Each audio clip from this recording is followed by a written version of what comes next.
Namaskar and welcome to our special series of programs on Road to Economic Revival. In this second episode, where we are talking to three eminent guests, Dr.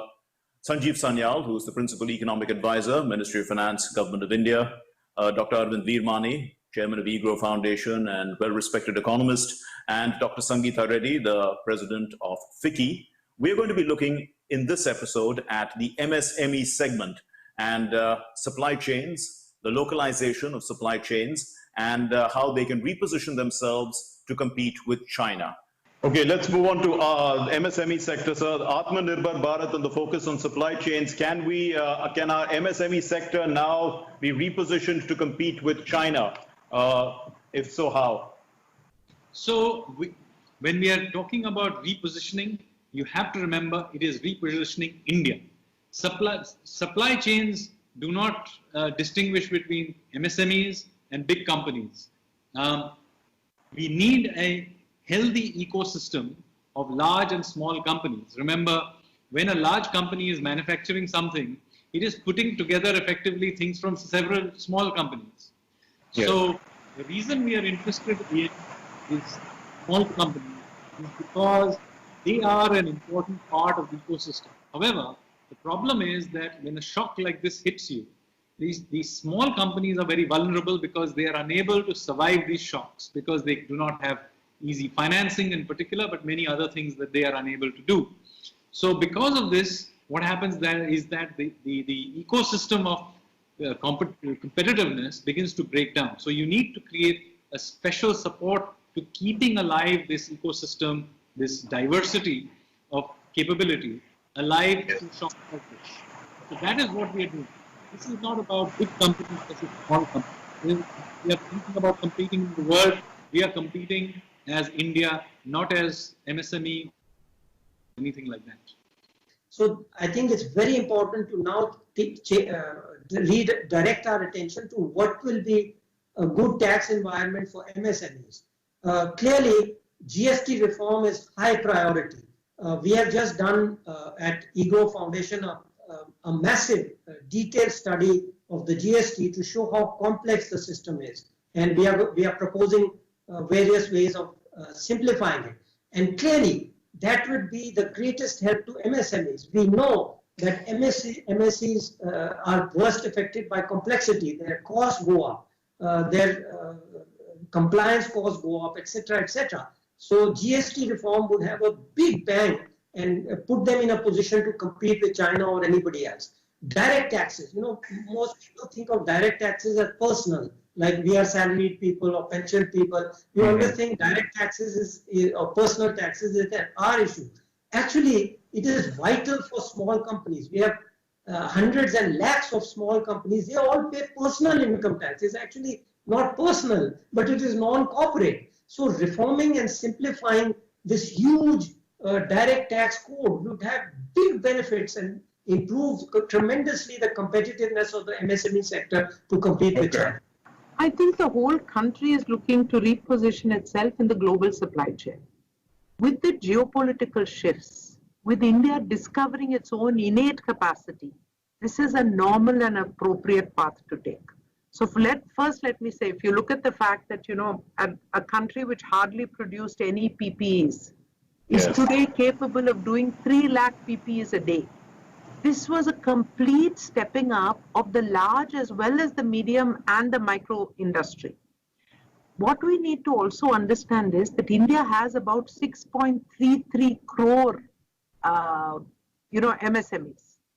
But the important aspect of this is that 6.3 are micro. That means they're very small. But the beautiful aspect of that one is that 50% of this 6.3 are actually not in cities. So this means there's a potential for the rural rejuvenation to happen on the back of production, manufacturing, and not just agriculture. I want to reiterate that actually MSMEs contribute about 45% of the manufacturing in India. So I want to reiterate that MSMEs contribute about 45% of the manufacturing in India. And MSME contributes 29% of GDP. MSME also contributes 40% of exports.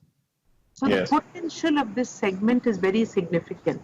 But at the same time, we also need to understand that there is a skilling gap, there is a capability and a skill set gap in MSMEs. So we have to invest on our MSMEs. One is free up liquidity, that is for the immediate crisis. So what Okay. is, what is a liquidity crisis shouldn't become a whole solvency crisis. All That right. would happen in MSME because their operating margins are so thin. And Fair enough. therefore, I think the government's package of allowing a collateral-free loan to MSME was a very important step. But now it's important to execute on that step. Okay. The MSME definition now has changed, and you've raised the government has raised it from the range of 5 crores to 100 crores turnover. To what extent has this scaling up? How is it going to increase entrepreneurial spirit in a sense? So this is merely to make sure that companies that are currently under stress are able to be able to draw upon this facility that we have created of 100% guarantee to get loans, so they can tide over the current shock, and that not too many companies and MSMEs who should be getting support fall through the cracks. So that is the first reason we did it. The second reason we have widened it out is so that when companies begin to grow again, they do not hit these kinds of glass ceilings and get discouraged to grow because they're hitting these ceilings. So we are trying to remove these ceilings, or at least widen them up, such that they are not binding on anybody's growth. So that is the context from which we are looking at it. When you restrict, there is always a kind of ceiling or barrier. So if I am below the ceiling, I get certain benefits or advantages. When I go above it, all ceases. So companies don't want to grow. However, if we want to compete against China, their SMEs are much larger than ours. So lifting this limit then means that many of the smaller MSMEs which were constrained by this factor will to expand their scale, etc., and become more competitive. So in that sense, this is one barrier which has been lifted. It's a good thing, but I think it also needs to be complemented by labor reform, because that barrier still remains. So our MSMEs compared to, let's say, China or even Bangladesh or Vietnam are employing much fewer people because of this constraint and barrier, which is at 100 employees or something. If you go above 100, you get all kinds of other constraints. So that also needs to be lifted. See, the recategorization of MSME has been a long pending request, and FICCI has even recently requested for that. We're very happy this has been granted. I think it just brings a larger set of people under the opportunities and the benefits which are given to the MSME sector. So, but this is a good thing because it is in fact a slightly larger MSME which will have the capability to understand the complexities of global marketing, understand the skill sets required and the quality required to really convert this opportunity into a real live business. So overall, the reclassification has been a very good thing. So does the MSME sector, does it have the appetite for this 3 lakh crore rupees collateral-free automatic loans announced in the Atma Nirbhar package? There are two parts to it. Some of them obviously need these resources just to tide over the current situation. Yeah. Remember, many of them are still paying fixed costs like salaries and so on. And so if we want to keep these companies alive through the cycle, we have to provide some accommodation, and in order to provide comfort to the banking system, which may have otherwise been reluctant to lend to them, we have from the government side provided 100% guarantee to this. So that is where this is coming from. Now, the rebuild phase, we will want these people to take more loans to grow. And we are now, by the way, beginning to slowly transition to that. So we have done unlock 1, we will do unlock 2, 3, and so on. And hopefully in not too much time, in a few weeks' time, we will be fully unlocked. And at that stage, we can then begin to press the accelerator. So very correctly, you're right. So as we said, one was the scale issue, the other was labor, but this is labor, and third has been a credit issue. So clearly, there is absolutely no doubt in my mind that the credit guarantee is, and the package which is announced in this one is one of the soundest. It's completely consistent with the theory and other things which one has done over one's lifetime, that this is the best way to facilitate MSMEs access to capital.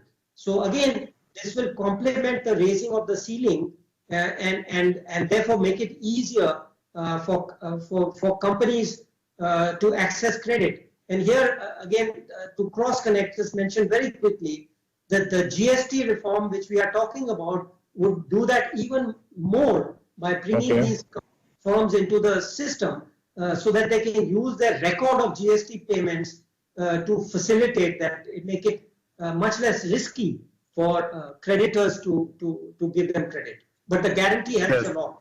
In a variance from other countries, the packages or the benefits which have been given have not been given as grants. These are still loans. Okay. The appetite to take loans to do business happens when there is also a demand.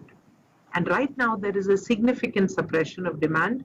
So I think it remains to be seen. I think these companies will take adequate money to stay alive, but will it increase their risk-taking appetite? We have to wait a bit longer for that. So does the 50,000 crore rupee equity infusion through the MSME fund of funds act as a game changer in the sense that, MSMEs had limited capital, they also had limited knowledge. Does this, free up a lot of things for them? So it certainly supports them in the sense that it provides their ability. Remember, there's no point in asking somebody to take a loan if they don't have the equity on which to leverage. So these are all efforts to make sure that as much as possible of our economy, particularly the MSMEs, survives through the cushion phase into the rebuild phase. So once we get into the rebuild phase, then you see, then there are orders coming to you and so on, and then you get into a different cash flow situation. So, but there's no point in having cash flow if you haven't survived to that stage. So that is the context in which we are doing this, providing people equity, providing them with a certain amount of liquidity support, loans and so on, so that they have the cushioning to survive through to the expansion phase. So, there are a couple of issues here. The first one is that risk sharing is clearly helpful on the margins. And margins make a lot of difference. When I say margin, it doesn't mean that it's small, but it's just where people are deciding, it gets them over the hump. Margin in that sense. But that depends on two very important factors. One is who is going to make this decision, and the setup is critical. And I'm not talking theoretically, one has seen this across the world. Unless that system for making decisions on where this equity will go is technical and professional, you don't get the benefit. So hopefully government is aware of that and do the right thing. So that's the first thing. The second aspect is, it's all related. Actually, once you have that professional means, you don't allow other consideration, whether you want to call it political or whatever, to come into the picture. So that is absolutely critical. How successful it is will really depend on that. So undoubtedly, you're going to see a resurgence and a buoyancy in the MSME sector in India. The packages announced, the structure of it, the 3 lakh crore collateral free loan, the fund of funds, as well as the additional 10,000 crores, all these are very significant packages. Now what we need to look at is effective execution of these packages, the sustaining capability in terms of skill sets, and finally also the speed of execution and the speed of revival of demand. All these three factors will influence the growth of the MSME sector. Also, there is that 20,000 crore rupees subordinate debt for stressed MSMEs, which will benefit 2 lakh stressed MSMEs. But the question is, how do they access these funds? So mechanisms are being created, and it will be done through the banks ultimately, and other financial institutions which will be asked to go out and do this. This mechanism will be made as easy as possible so that the finances can reach quickly. But the idea, again, let me reiterate, is so that when the economy begins to grow again and the lockdown is over and so on, you have to make sure that enough of these companies are alive and kicking at that stage to take advantage of that. And otherwise you see what happens. supposing the productive capacity shrinks during lockdown and you bring back demand, ironically, you will not get growth then, you will get inflation. Right? You will be creating demand. It's not the case that the Indian consumer has disappeared forever. But when they come back and buy products, they have to be producers still around to be producing those products. So the problem, of course, here is that we should not expect, because they have to take new money to do new activities, right? Yes. So till they are kind of back to normal. So during this transition period, that's why it's so important to understand this 3 phases: lockdown, transition, and normalization. In the transition period, I'm afraid that will not happen because they are still struggling to get back to some position where they were before the lockdown. Okay. After this happens, and this connects with the point I was making earlier about working capital. I think once they get to some kind of a normal level, those who survive and get to some kind of a normal, then further production will certainly could be assisted by this. One of the important things for the survival of many of these companies, whether they're MSME or even larger, is actually also the fact that there's a lot of outstandings in the market. That liquidity needs to flow. And only when the large companies get money will they be able to pay their vendors for the MSME. Yes. I think easing up of liquidity of all forms, not just bank interest, but payment of confirmed dues is another very critical step, which will, kind of be a make or break factor in the survival of many companies. In the first 75 days during the lockdown, that over 20 million people lost their jobs.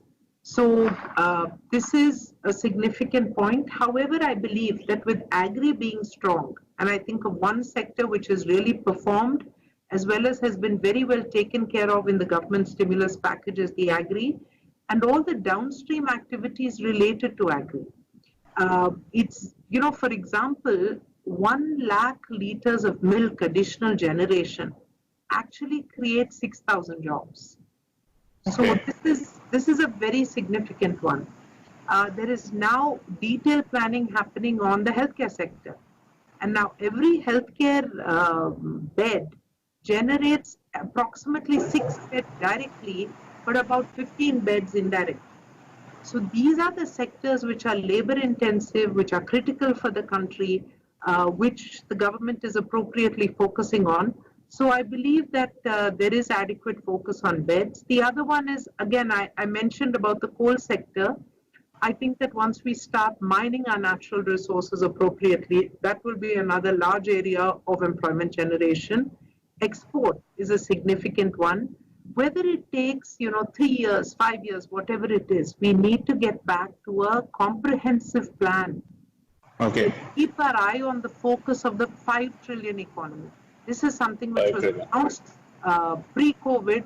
We need to go back to that focus. We saw on the PPE business, the MSMEs rose to the occasion.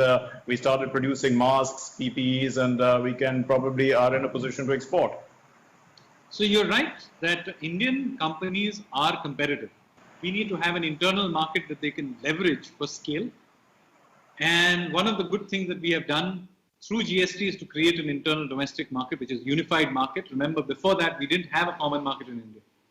The second thing is now we have done that for agricultural products as well. So we have, as a result of this, created an internal agricultural market. We also have removed various ways of sort of constraints on people taking risks. We have also reduced taxes, which we had done in the end of last year. You will remember we have lowered corporate tax rates. So basically, what is our fundamentally what we are trying to do? We are trying to create conditions for Indian companies to come and take risks such that they can scale up within India and then take on international markets. And by the way, while we are doing that, we are also trying to encourage foreign companies to come and set up shop in India. Why should they? Because global supply chains are liquefying. This is a good opportunity for us to take advantage of it and insert India into those global supply chains. That will also create opportunities. Say a large company comes to India and sets up shop. Remember, it has to source various things. Large companies are basically aggregators. unlike in the old Fordist model where everything was made in the large factory, that's not what a large company of 21st century is. A large 21st century company is an aggregator of all kinds of components, just screws them all together or puts them together in some. Digital marketplace is the only way to connectivity. We've tried for 50 years, 60 years. I've had, show my age. I've heard this whole problem. Oh, they have difficulty in marketing. They can produce quality, and we've tried everything, right? But there's a new world out there which has actually started working. So a digital platform, I think this is a worthy subject for public investment, for public, sharing risk, encouraging Indian entrepreneurs to set up marketplaces either for specialized projects or products made by SMEs or whatever we do. I think that's the big idea of the last 10 years. The old ideas have failed. They don't work. But digital marketplaces, whatever we can do to encourage that and connect MSMEs into that would be a great help. And the key thing about MSMEs is they are good at value addition. So they are not people who produce from scratch all the way to thing. Only large companies do that. This is something we have to understand. People who get to this kind of thing. That MSMEs are great at picking a niche, taking some inputs, adding value and doing it. So you have to facilitate their import-export process and reduce the hassles they have in exports. And one of these is connected with GST because they require refund of all the GST taxes paid on domestic sector. So there is the second aspect. One is the export. Second is the GST refund exporters. Remember, they are only sector which is we call zero rated. Okay, that means all the GST related or other taxes they paid has to be refunded. So they are competitive exports. So if these two factors are addressed, they can play a big role in competing with China as your initial question. So let me say that I think, companies are like rivers, not ponds. They continue to move, they flow, they adopt, they evolve. Today you talk about the local market while creating your skill set and your capability for the export market, and you serve both. Okay. Days of being a pure export-oriented company may not really be the norm anymore. It is said that during the lockdown, the locals of Ooty enjoyed some of the best strawberries. Where did strawberries come from? These were things that were kept in house only for the export market.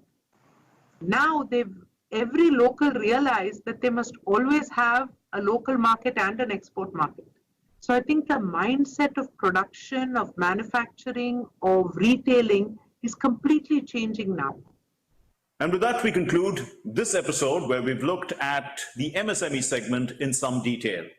I'd like to thank our guests, Dr. Sanjeev Sanyal, Dr. Arvind Virmani, and Dr. Sangeeta Reddy. And thank you very much for watching. Namaskar.